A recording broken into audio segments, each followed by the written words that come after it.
Hello, I'm back with another video as kind of like a follow-up to the Tsuka, the sword handle making project, and the scabbard making project. Well, first things first, a little highlight of the sword handle making project. Last I left off, I think I showed everybody how I had inlaid one of the stingray skins. Here's the other side of the stingray skin, and if you'll notice what I did on the handle too is there's a slight dip here extending out from here, and I had to take measurements also and custom fit the kashira, the cap on.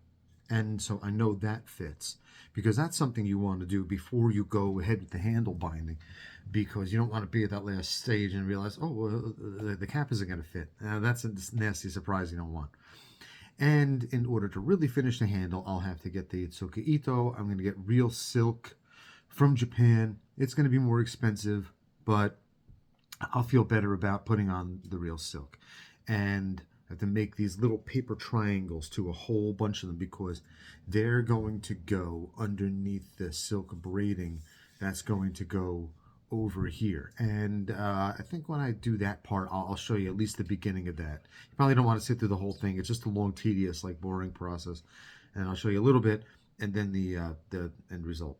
So everything is nice and tight on here by now, though. Notice I'm like supporting the blade, not touching it with my hands, even though this is not in a state of finish polish, which is a good thing, because I'll show you the scabbard project. I talked a little fast. I don't want this video to be terribly long, but so this is the scabbard project we're working on here. These are the two halves. Ta-da! Again, they're poplar hobby wood, but there's no sap or resin in these. There's no knots. I've never had these go bad, so they've been pretty good. And these have been aged in my basement for the past 6-7 years, so they're actually rather hard. But if you'll notice, see, there's where the mune goes. This is one side, see? And this is the other side, okay? And in this, the important part is you carve in here, space to the mune, and it kind of curves up. See, I'll show you that carving, right? It kind of curves up like that. And it should be smooth. You want it as smooth as possible. This is silky smooth. Like there's no room for splintering or anything like that. It's real smooth in here. That's because the blade's going to slide in and out. And if it's not smooth, like there's any rips along the side or anything like that, what happens is over time, dirt and stuff can get stuck in there, and then you potentially have that sliding against your blade as it goes in and out. I mean, it shouldn't go out in and out too much. I am going to turn this into a decorative kashire, not a shirasaya, not like a resting saya. But I have one of those that I've made, but I'll show you that in the next video. So these pieces are rather smooth, and there's two ways I actually do this with measuring inside of there. The first one is just the blade, and the second one is with the habaki. See the habaki's on here? So I do this with the habaki. I'm trying to hold this up so you can see it.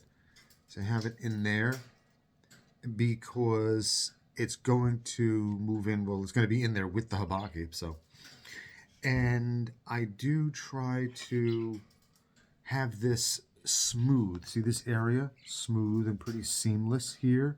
Sometimes what you'll see on some scabbards, especially if they're made in a rush, is there'll be like a little transition here between the habaki area and the blade area.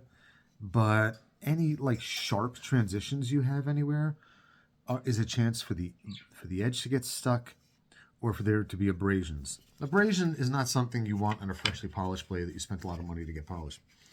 So what we're going to go over now is, see, I'm holding the two halves together. I got to move back a little bit to show you.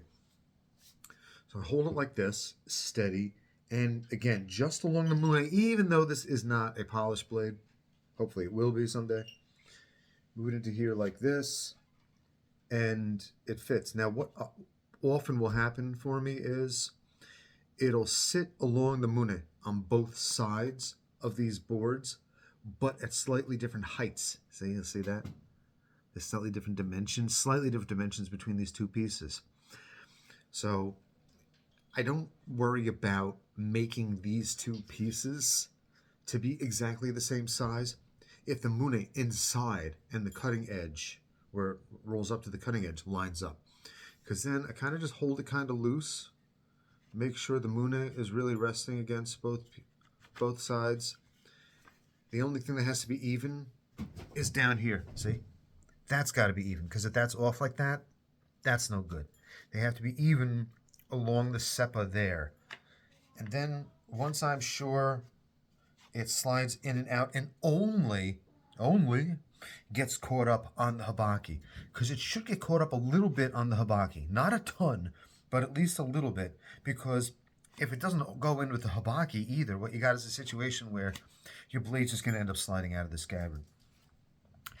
Getting to that part took a lot of hand finishing. I did it last night. It's very tedious. It is very tedious, but the more tedious it is and the more time you spend with it, the better of a fit and feel you're going to have, because patching it once it's too loose is really hard. It's a pain. I've done it, but it's a pain. It's easier to just do something right the first time than it is to mess it up and then do it again. So what we're going to do this time, I'll just describe the steps. I'm not going to show you because, again, it's tedious or it's boring. But what I need to do is I'm going to apply a bead of glue along the top part, right? And along the bottom part where the mune goes, the bottom of the blade. And then I'm going to fit the two halves together once the glue is on there. Put the sword back in it like I had it. Use clamps to clamp the wood. This way it stays in that form. And I'll give the glue probably overnight to dry. Why rush it? I don't need to rush it. And then once it's all dry, what I like to do is then I'll work on cutting these down so they're the same dimensions. See how they're a little off now? The white one's a little higher than that one.